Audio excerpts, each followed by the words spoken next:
Comme nous avons pu le voir, à la différence du discernement spirituel, le don de discernement des esprits est vraiment une manifestation soudaine de l'esprit dans une situation particulière. Aspirons au don spirituel. À très bientôt et que Dieu vous bénisse. En ce qui concerne le don de discernement, l'apôtre Paul a évoqué sa dimension surnaturelle, celle d'un don, d'une manifestation de l'esprit qui se produit dans une situation bien précise. Cette potentialité soudaine est activée par le Saint-Esprit.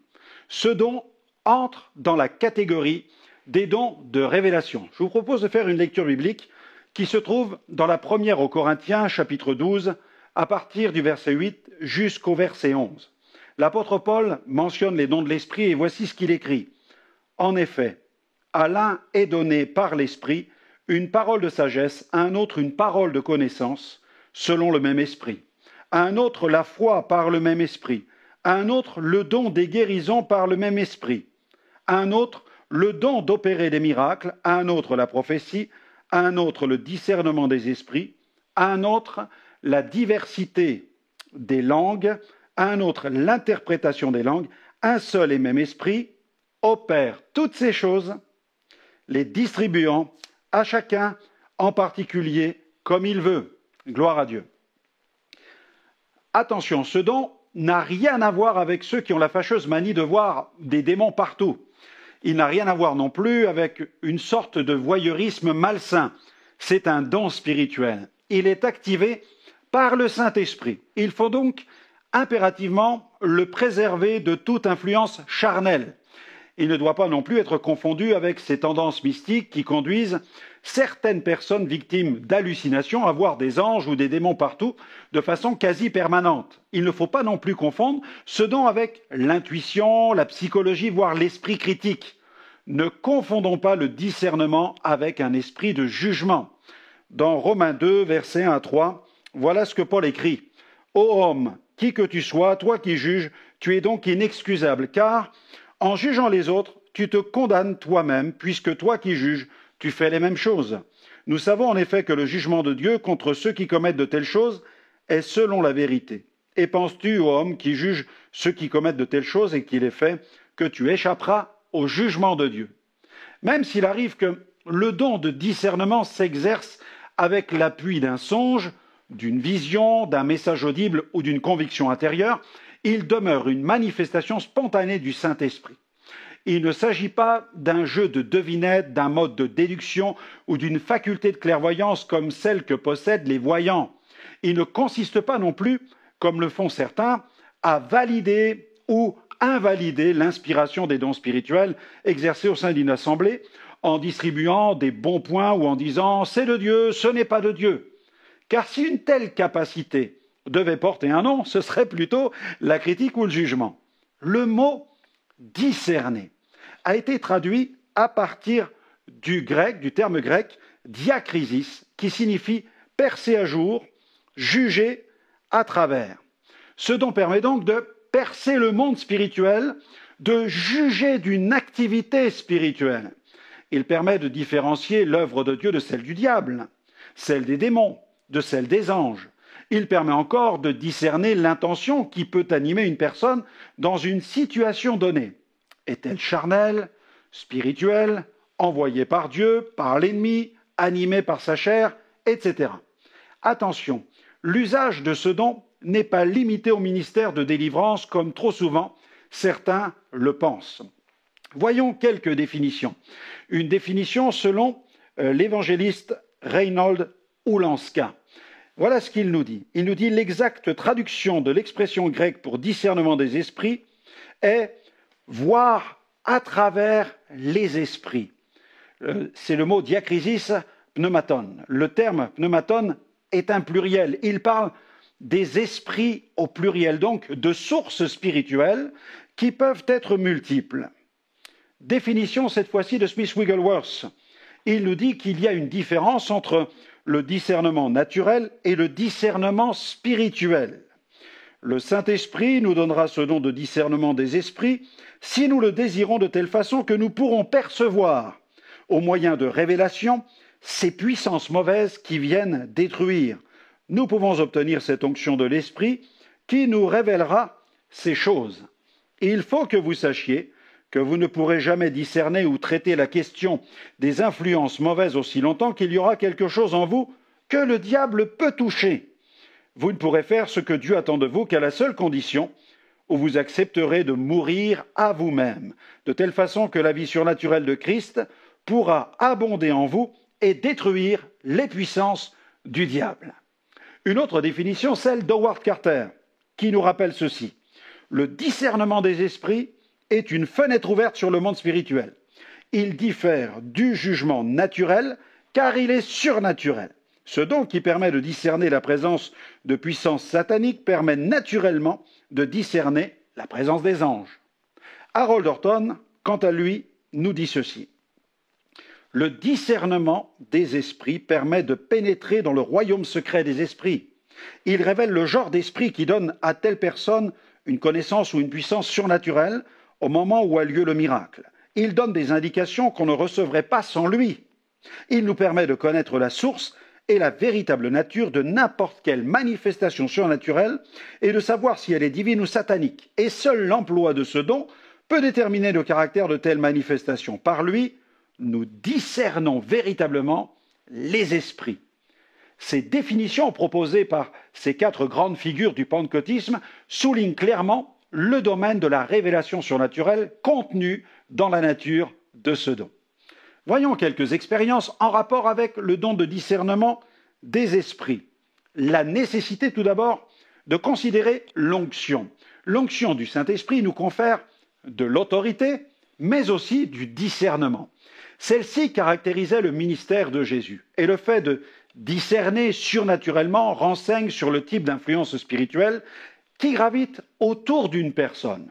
Et puis en fonction de l'équipement d'un disciple ou de la nature d'un ministère, il arrive que d'autres dons interagissent avec le don de discernement, comme des dons de révélation tels que la parole de connaissance, la parole de sagesse, mais aussi les dons de puissance comme le don d'opérer des miracles ou le don des guérisons. Il y a quelques années, j'ai été invité à tenir une mission d'évangélisation dans une église locale. Une femme qui fréquentait cette assemblée depuis quelque temps assista aux différentes réunions. Un soir, poussée par le Saint-Esprit, elle s'est avancée pour que je prie pour elle.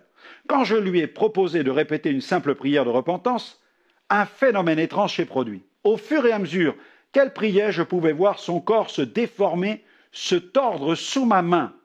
Interloqué par cette manifestation à laquelle je venais d'assister, j'ai rassuré la personne qui se demandait ce qui était en train de lui arriver.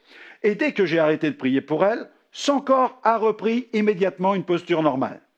Il était évident qu'il y avait là un grave problème d'ordre spirituel qu'il fallait régler au plus vite.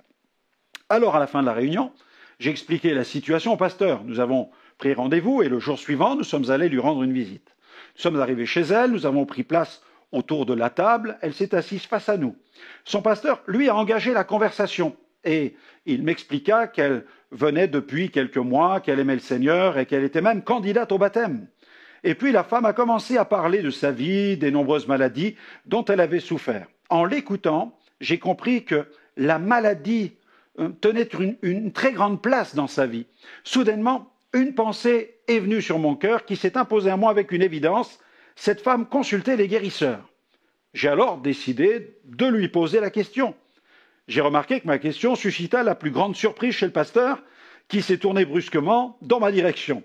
La femme répondit par l'affirmative. Le Saint-Esprit venait de nous aider à identifier la source du problème. Alors, Bible en main, nous avons éclairé cette personne sur le danger d'avoir recours au guérisseur. Nous lui avons demandé si elle voulait vraiment accepter Christ dans sa vie, non seulement comme sauveur, mais aussi comme Seigneur, ce qu'elle a accepté. Ensuite, nous l'avons aidée à confesser une prière de repentance, et c'est à ce moment précis que des mauvais esprits se sont manifestés et l'ont projeté violemment en arrière contre le dossier de sa chaise. Ces puissances l'ont quitté immédiatement. Ce jour-là, cette femme fut pardonnée de ses péchés, guérie de sa maladie et libérée de l'emprise que le guérisseur exerçait sur elle. Évoquons maintenant les injonctions de l'esprit. Du fait de l'onction, c'est-à-dire de l'esprit qui opère, nous devons rester attentifs aux injonctions de l'esprit. Quand il nous sollicite, il cherche à nous activer Alors nous devons lui faire confiance et avancer dans la foi. Et ces injonctions peuvent prendre la forme d'une conviction profonde, mais aussi d'une voix qui retentit intérieurement. Alors que je me trouvais en Belgique pour une réunion d'évangélisation, je me trouvais dans l'assemblée, devant l'estrade, et le public commençait à entrer. Et alors que je saluais quelques nouvelles personnes, tout à coup, mon attention a été retenue par une femme qui franchissait la porte. Immédiatement, un sentiment d'urgence m'a envahi et il m'accompagnait de ce mot « suicide ». Et ce soir-là, alors que je prêchais, ce mot ne pouvait pas se détacher de cette personne qui s'était assise sur le côté droit de la salle. Au moment de l'appel, j'ai vu cette femme s'avancer en larmes complètement effondrée. Elle décida de faire la paix avec Dieu et de confier ses souffrances au Seigneur. À l'issue de la réunion, j'ai informé le pasteur de cette église locale concernant cette pensée que j'avais reçue concernant cette dame.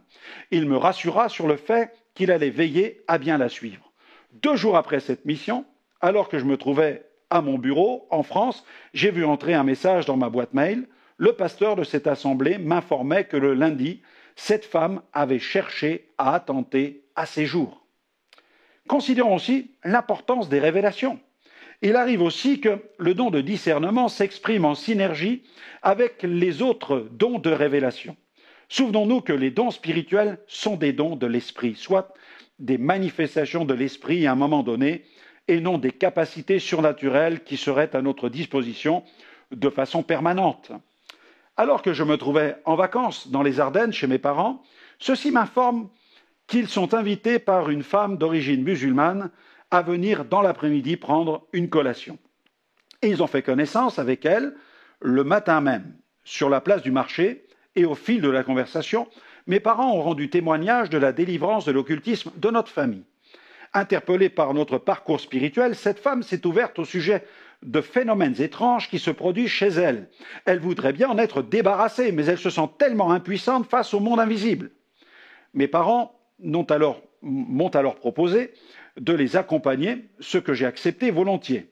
Arrivés dans la zone HLM, nous sommes entrés dans l'immeuble, et alors que nous montions les escaliers, tout à coup, un message de Dieu a retenti dans mon cœur. Et ce message était le suivant. « Franck, tu as la victoire dans cette maison. » Surpris par cette parole soudaine, je n'ai pas vraiment été rassuré. J'ai prié davantage intérieurement en montant les marches. D'ailleurs, je n'imaginais pas que les choses allaient rapidement se gâter. Arrivé devant la porte, mon père a sonné, la porte s'est ouverte et la femme, visiblement seule, nous a invités à entrer. Et alors que nous échangions quelques paroles de politesse dans le hall d'entrée, j'ai tout à coup senti le Saint-Esprit qui prenait les choses en main. J'ai été poussé à poser cette question à cette femme. « Mais, madame, n'y a-t-il pas une autre personne chez vous ?» Surprise, elle m'a répondu « Oui, il y a ma mère, pourquoi ?» Je lui ai alors demandé « Voulez-vous bien aller la chercher car j'aimerais aussi la saluer ?» Quelques instants plus tard, la femme est revenue, accompagnée de sa mère, qui avait les plus grandes difficultés à marcher. Elle me dit « Elle ne parle pas le français ». Je lui ai alors tendu la main pour la saluer et je me suis présenté ainsi. « Je m'appelle Franck et je vous salue dans le nom de Jésus. » Et alors que je venais de finir de prononcer le mot Jésus, le nom de Jésus, tout à coup, les démons se sont manifestés et l'ont projeté violemment en arrière. Elle s'est écrasée sur le divan et elle a roulé par terre. Elle s'est relevée violemment et s'est mise à tourner sur elle-même dans une danse étrange, les yeux révulsés, les mains repliées sur elle-même. Mais béni soit Dieu, en quelques minutes, elle fut délivrée par le nom puissant de Jésus. Cette délivrance contribua à ouvrir la porte de l'évangélisation au sein de cette famille musulmane. Comment faire l'œuvre de Dieu sans la puissance de Dieu? Impossible. Nul ne peut se passer des dons spirituels, de ces manifestations surnaturelles, de la révélation et de la puissance de Dieu. Dans le livre du prophète Jérémie, nous trouvons cette déclaration. Jérémie 17, verset 10, « Moi l'Éternel, j'éprouve les cœurs, je sonde les reins pour rendre à chacun selon ses voies, selon le fruit de ses œuvres. » Nul ne connaît le cœur de l'homme et les créatures célestes plus que Dieu. Il est le créateur de toutes choses. Par ce don spirituel, le Saint-Esprit nous ouvre de larges fenêtres sur le monde invisible.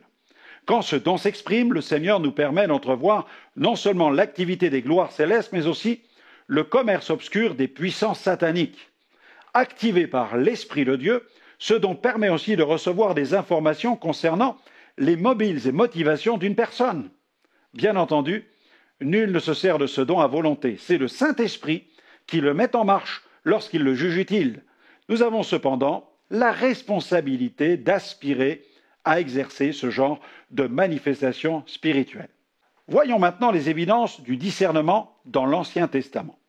De nombreux passages de l'Ancien Testament présentent des serviteurs de Dieu engagés dans diverses fonctions et manifestant d'évidentes capacités spirituelles en matière de discernement.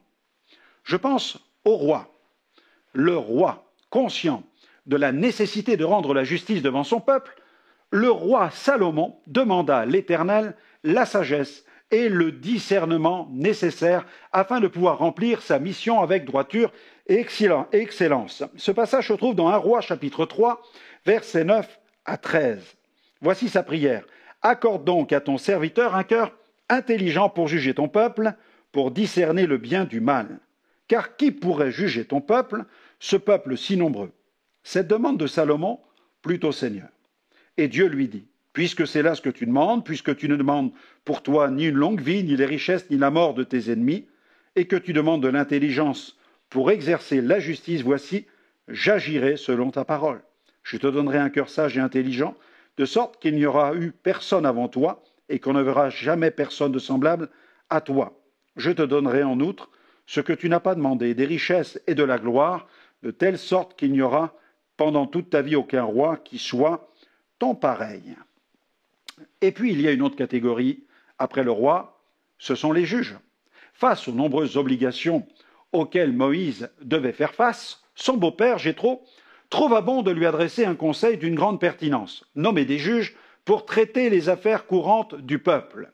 Les juges, leaders du peuple d'Israël, devaient donc manifester un véritable esprit de discernement. Dans Exode 18, versets 17 à 24, le beau-père de Moïse lui dit « Ce que tu fais n'est pas bien.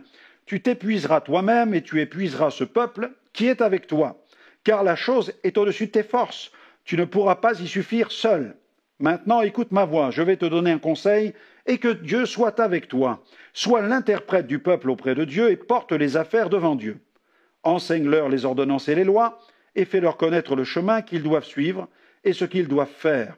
Choisis parmi tout le peuple des hommes capables, craignant Dieu, des hommes intègres, ennemis de la cupidité. Établis-les sur eux comme chefs de 1000, chefs de 100, chefs de 50 et chefs de 10. Qu'ils jugent le peuple en tout temps, qu'ils portent devant toi toutes les affaires importantes et qu'ils prononcent eux-mêmes sur les petites causes. Allège ta charge et qu'ils la portent avec toi. Si tu fais cela et que Dieu te donne des ordres, tu pourras y suffire. Et tout ce peuple parviendra heureusement à sa destination. Moïse écouta la voix de son beau-père et fit tout ce qu'il avait dit. S'il apparaît clairement que ce passage fait état de la nécessité pour les juges de faire preuve de sagesse, il va de soi que cette sagesse devait comporter la manifestation d'un véritable discernement spirituel. Et puis la période se situant entre l'entrée dans le pays promis et la mise en place du royaume d'Israël fut extrêmement sensible. Une génération qui ne connaissait pas l'Éternel rendit un culte à des faux dieux. Et pour ramener le peuple sur le chemin de la vérité, l'Éternel suscita des juges. Le mot juge a été traduit de l'hébreu shaphat. Celui-ci possède un double sens, rendre la justice, mais aussi gouverner. Et puis il y a une autre catégorie, celle des prophètes. Daniel, par exemple, reçut de l'Éternel cette capacité permettant d'interpréter les rêves et les songes. Cet équipement surnaturel lui permettait de discerner les intentions divines contenues dans ces révélations. Son ministère eut un impact au plus haut niveau de l'État du pays dans lequel il se trouvait déporté. Daniel, chapitre 1er, versets 3 à 4. Le roi donna l'ordre à Ashpenaz, chef de ses eunuques, d'amener quelques-uns des enfants d'Israël de race royale ou de famille noble, de jeunes garçons sans défaut corporel, beaux de figure, doués de sagesse, d'intelligence et d'instruction, capables de servir dans le palais du roi et à qui l'on enseignerait les lettres et la langue des Chaldéens. Les compagnons de Daniel eurent accès à cette même capacité. Dieu accorda à ces 4 jeunes gens de la science, de l'intelligence dans toutes les lettres et de la sagesse. Et Daniel expliquait toutes les visions et tous les songes. Daniel, chapitre 1er, verset 17. Et puis il y a une autre catégorie, celle des sentinelles. La sentinelle avait pour mission d'avertir le peuple concernant de multiples menaces, principalement celles touchant au péché. Le prophète Ézéchiel fut l'une de ces sentinelles. Il reçut pour vocation d'avertir, de mettre en garde le peuple contre tous les ennemis et dangers spirituels potentiels. Dans Ézéchiel 33, versets 1 à 9, la parole de l'Éternel me fut adressée en ces mots. Fils de l'homme, parle aux enfants de ton peuple et dis-leur, lorsque je fais venir l'épée sur un pays et que le peuple du pays prend dans son sein un homme et l'établit comme sentinelle. Si cet homme voit venir l'épée sur le pays, sonne de la trompette et avertit le peuple, et si celui qui entend le son de la trompette ne se laisse pas avertir, et que l'épée vienne le surprendre, son sang sera sur sa tête. Il a entendu le son de la trompette, il ne s'est pas laissé avertir, son sang sera sur lui. S'il se laisse avertir, il sauvera son âme. Et si la sentinelle voit venir l'épée et ne sonne pas de la trompette, si le peuple n'est pas averti et que l'épée vienne enlever à quelqu'un la vie, celui-ci périra à cause de son iniquité. Mais je redemanderai son sang à la sentinelle. Et toi, fils de l'homme, je t'ai établi comme sentinelle sur la maison d'Israël. Tu dois écouter la parole qui sort de ma bouche et les avertir de ma part. Quand je dis au méchant, méchant, tu mourras. Si tu ne parles pas pour détourner le méchant de sa voie, ce méchant mourra dans son iniquité, et je te redemanderai son sang. Mais si tu avertis le méchant pour détourner de sa voie, et qu'il ne s'en détourne pas, il mourra dans son iniquité, et toi, tu sauveras ton âme. Le discernement d'une telle sentinelle devait être extrêmement aiguisé. Il n'y avait pas de place à l'erreur. Et puis il y a une cinquième catégorie, celle des sacrificateurs. Les sacrificateurs avaient pour mission de représenter le peuple devant Dieu et de représenter Dieu devant le peuple. Ils faisaient office en quelque sorte d'intermédiaires. Eux seuls, de par leur fonction, étaient capables de se tenir sur la brèche causée par les péchés du peuple. Ils accomplissaient tous les rituels conformément aux exigences de la loi de Moïse, afin de couvrir le grand nombre des péchés qui étaient commis par les enfants d'Israël. Voici ce que l'Éternel déclare par la bouche d'Ézéchiel au sujet des sacrificateurs. C'est un passage qui se trouve dans Ézéchiel 44, versets 23 à 24. Ils enseigneront à mon peuple à distinguer ce qui est saint de ce qui est profane. Ils lui feront connaître la différence entre ce qui est impur et ce qui est pur. Ils seront juges dans les contestations et ils jugeront d'après mes lois. Ils observeront aussi mes lois et mes ordonnances dans toutes mes fêtes et ils sanctifieront mes sabbats. L'une des tâches incombant au sacrificateur consistait à enseigner le peuple pour lui apprendre à discerner le bien du mal. Il s'agit là, à nouveau, de la manifestation d'un véritable discernement spirituel. Mais ces expressions du discernement ne doivent pas être confondues avec le don de discernement, qui est une manifestation soudaine et surnaturelle de l'Esprit Saint. Comme nous avons pu le voir, à la différence du discernement spirituel, le don de discernement des esprits est vraiment une manifestation soudaine de l'esprit dans une situation particulière. Aspirons au don spirituel. À très bientôt et que Dieu vous bénisse. Franck, dans cette série de livres sur le Saint-Esprit, je vois ce titre, le don de discernement des esprits. Peux-tu nous en dire plus ? Eh bien oui, c'est un don spirituel qu'il ne faut pas confondre avec le discernement spirituel dont chaque chrétien doit faire preuve. Le don de discernement des esprits est une manifestation surnaturelle de l'esprit qui se produit dans une situation bien précise. C'est un don de révélation. Alors, il permet de discerner quoi exactement ?